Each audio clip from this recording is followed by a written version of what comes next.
As Bardock and Gine decide to send their son off to a different planet to save him from the wrath of Frieza, they don't realize that Goku's potential, or Kakarot's, is incredible, with the power to square his own strength every time he gets a significant boost in power.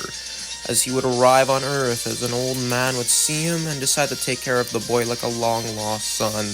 loving him like his own child as he takes care of the boy. Though one day, as he's traveling, the boy falls off his basket and falls into a ravine, hitting his head and having his power squared thanks to a Zenkai boost, showing the great potential of the boy. As they continue on, Grandpa Gohan takes care of the boy from his head injury, and Goku eventually recovers and is much more happy. Grandpa Gohan and Goku hang out together like father and son. Come to the story, where Goku and Grandpa Gohan are hanging out, with Goku hunting animals and Gohan relaxing in his house. They had a good day and are seeing each other, having a father-son moment. Grandpa Gohan teaching Goku martial arts techniques, as he decides that he'll show him the Kamehameha in the next couple days. As Goku listens intently, learning many things from these skills, and seemingly being able to get better and better at learning these martial arts moves. As night would hit, and Grandpa Gohan is relaxing, he senses something, and quickly jumps out of his house as the house explodes as a mighty Ozaru would burst out, with the power that could even destroy the entirety of Mount Paozu. Grandpa Gohan fights him and proves to be stronger, as his power level is still much higher than the baby Ozaru. Though Grandpa Gohan doesn't realize this is Goku, as he nearly kills the baby with a Kamehameha, until realizing it was Goku, remembering where Goku was sleeping and how the house exploded. Now feeling guilt, sadness, and realizing he hurt Goku, and realized that his life didn't really mean much anymore, as he's already lived a full life while Goku just started. His life isn't as important, so he decides to let the Ozaru crush him, as he says his goodbyes to Goku, as the Ozaru stomps on the man who raised Goku. Goku's adventure begins the same, with him going with Bulma on the journey to get the Dragon Balls, as it's the same struggles, though Goku's power level is much higher. As the beginning of the journey would start as the same, as they would see Roshi and save Turtle, as well as Goku saving Bulma from Pterodactyl, and meeting Oolong, eventually heading to the desert, and meeting up with a famous bandit known as Yamcha, as Goku would easily defeat him even while hungry, as his power level is nearly double Yamcha's, even in this hungered state, as they would then move on, heading to Fire Mountain and extinguishing the mountain, playing like canon. As a lot of the things are playing like canon, as Goku's not too much stronger than the canon yet, though the story is going to get much more interesting soon as we reach Pilaf Castle, as they're captured. With Goku's power level of 16 and Yamcha's of 9, they're unable to escape the cage they're put in by Pilaf, though when all of them are lost with hope, Goku looks outside and turns into a great ape, and becomes a giant beast, easily destroying the castle with a power level of 160, this time killing the Pilaf gang, and causing both Yamcha and Puar to have to think of an idea to stop the beast, while everyone else is terrorized, eventually being able to stop it by cutting off its tail. Goku would quickly wake up as the team would summon Shenron, and thanks to everybody else getting what they want, Goku actually asks something that he's been wondering about. How did his grandpa die, and what is the full moon monster? As everyone would look shocked, realizing what Shenron was gonna say after what they had just seen. As Shenron would tell Goku that there is no full moon monster, and that he is why his grandpa had died. Goku wonders, in pain, realizing that he caused the death of his father figure, of his grandpa, and this would definitely haunt Goku for the rest of his life with the pain. The hunt for the Dragon Balls ends as Goku starts to train with Roshi with a bald kid named Krillin. So the training is extremely intense, with them having to bring milk to customers and people, as their powers would increase by a lot, with Goku being at 256 after his power had squared, and Krillin being equal to his 22nd Budokai self at 130, with Roshi realizing that the duo had already surpassed him, with him training to get stronger, even awakening his buff form to be even better, with his power being incredible, maybe even on par with Goku now, thanks to all the intense training as the tournament would arrive. As the tournament would begin, Goku would easily defeat Gurren even with his gum, thanks to Goku's strength being so much above the little dragon. As Goku would then take on Namu, with him easily winning and dodging his God Cross, and ending him with a single punch of how strong he is. As Roshi would take on Yamcha, and this fight would not even be close, as Roshi is far stronger than Kaden, while Yamcha is the same, meaning Yamcha just gets easily destroyed, with him then taking on Krillin, and Krillin putting up a good fight, even impressing the Master with his strength, even with him having far lower potential than Goku, though eventually he's able to win with a Kamehameha, and still holding back a little bit, as the final round of the tournament would begin, with Goku and Roshi getting ready to fight in their martial arts stances, with both being ready to take each other on at full power. As the battle would begin, Roshi would actually start to pull ahead thanks to his skill, and his alias of Jackie Chun hiding his identity, though the battle would continue and Goku's growing strength is able to overcome Roshi initially, forcing him to use more and more techniques to overcome the boy, as the duels would clash with fists, kicks, and blast, as at this point both would have a decent amount of ki control due to their high powers, as they would then fight on, with Roshi turning into his buff form and starting to win as his power had surpassed even 260, as a Kamehameha clash would end this battle, with the duo blasting each other with everything they have. Though, in the end, the winner of the tournament was Jackie Chun, as his power had proven to be stronger and his skill allowed him to barely come out the winner, as this is how the 21st tournament ends. As Goku wakes up from unconsciousness, his power level had became insane, as his power is far beyond any being that could ever live on this planet, over 65,000.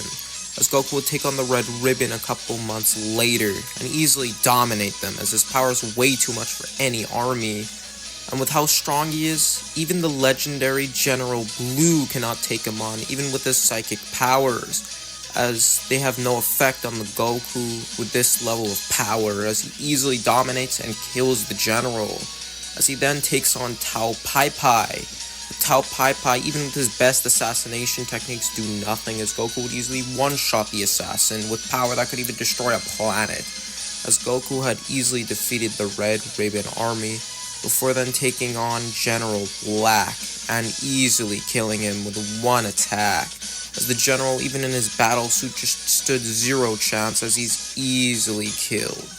The 22nd Tenkaichi Budokai is pretty quick as Goku dominates all of his matches and fights Tien, but Tien just stands zero chance as his power is so infinitesimal that Goku doesn't even need to use one finger to even defeat him, as the Piccolo Daimon arc doesn't happen since the Pilaf gang is dead, meaning no one's able to release him, meaning no Piccolo Jr., meaning there's nothing that happens until the arrival of the Saiyan known as Raditz. Goku would hit the Kame House, still meeting Chi-Chi in the 23rd tournament that he easily won, and as they arrive, Raditz would arrive as well, and Raditz's power is incredible, as he takes Gohan from Goku. However, Goku raises his power, and in a brief clash of blows, Goku easily defeats him with a power level of over 10,000, shocking the other two Saiyans. As Goku doesn't need to sacrifice himself to be able to defeat Raditz, as he's just strong enough naturally. As they would then train for the next threat, the Saiyans, and while Goku's confident he could take them on, he doesn't want the humans to die, so he focuses on them, meaning his power gains aren't that high. Well, the humans will all fight him together to try and jump Goku, but even this isn't enough as their powers grow incredibly, being able to reach far beyond the canon powers. Though Goku barely grows, only maybe getting slightly stronger, as their powers would increase every time they would train, and with the guidance of Kami and Mr. Popo, they're able to get many boosts in power, and be able to even reach some of the higher levels of power of the Saiyan sagas like Goku at his over 8,000 level. They would even use the Pendulum Room and the Time Chamber to get better training, with everyone growing decently well. except Goku, and the humans are able to grow to a level where they could take on pretty much anything they need to as a team, and learning better teamwork by fighting Goku as a team. As Goku's power level is 70,000, with it being impressive, but just not having any strong training partners, and no one else is able to train with him in the time chamber, meaning he doesn't even go in. Krillin, thanks to training with Goku the longest, is at a power level of 8,000, with his training in the time chamber as well as training with other fighters getting him big boosts, as Tien is right behind at 7,500, as he's trained with Goku around the same amount as Yamcha, but has a little more potential, so he's able to prove to be pretty powerful, as Yamcha as well is at 7,300, proving to be incredibly powerful and even learning new techniques like the Sokidan,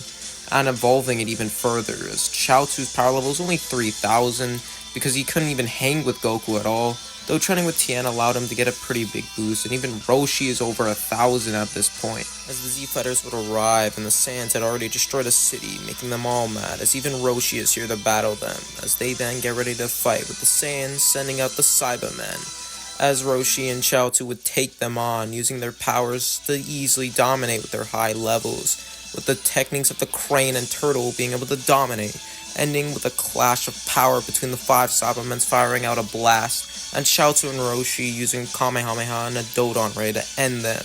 Though when Nappa steps in, it doesn't go as well, as Nappa's just too much for the duo, with Krillin stepping in. And now Krillin's able to easily dominate Nappa, using his skill in martial arts to be able to beat him, and with his higher power, nearly double his level, he's able to easily beat him up, until Nappa then awakens enraged, though Krillin isn't expecting it, and is ambushed as Nappa is able to land many powerful hits, and be able to nearly take him out, so the other two step in to take him on, with their powers being enough to actually overwhelm the Brute, as their combined strength is far above his slightly over 8,000 level, as they're able to easily power up and blast him away with a combo attack, defeating Nappa, though with the sacrifice of Krillin being taken out of the fight. They hand Nappa to Vegeta, who blasts him away, though an orange blur blocks the attack, with Vegeta being surprised, before fighting Tien and Yamcha, that they're easily defeated, as Goku would step in, and now the two Saiyans, low class and high class, fight, and Vegeta is actually overwhelmed easily by the Saiyan, realizing even his Gallic Gun won't be enough, as he throws up a Power Ball and becomes an Uzuru. Now Goku is unable to keep up, as for the first time ever in his life, he's unable to keep up with an opponent at all. The Ozarus would take him down, as Nappa had also reawakened, thanks to him still being alive due to Goku's decision, and now he was being beaten around, unable to do anything, as even Nappa was already on par with him, and Vegeta was over 3 times his level. Krillin reawakened and tried to help Goku, but is just blasted away, as Goku cries out for the Saiyans to stop, as Krillin is consumed by Nappa's blast. And Goku would see this, his face with tears, so he realized that he should have trained harder, and if he did, he could have saved Krillin, as his power would start to shake, his power being far above the regular Saiyan level, as he would turn into a Super Saiyan, though even on Namek he could barely control his rage, and now with him being far weaker, his power is uncontrollable, as he takes out Nappa in a single hit, popping his head like a balloon. He then takes on Vegeta, but Vegeta just stands 0 chance with a Saiyan of a paddle power of 3.5 million, as he dominates, torturing him for what he had done to Krillin. Though, as his rage bursts at even more, his power becomes too much for even the world itself, as Vegeta witnesses the end of the world, as the planet would then burst with magma, as Goku's anger would flow with ultimate power,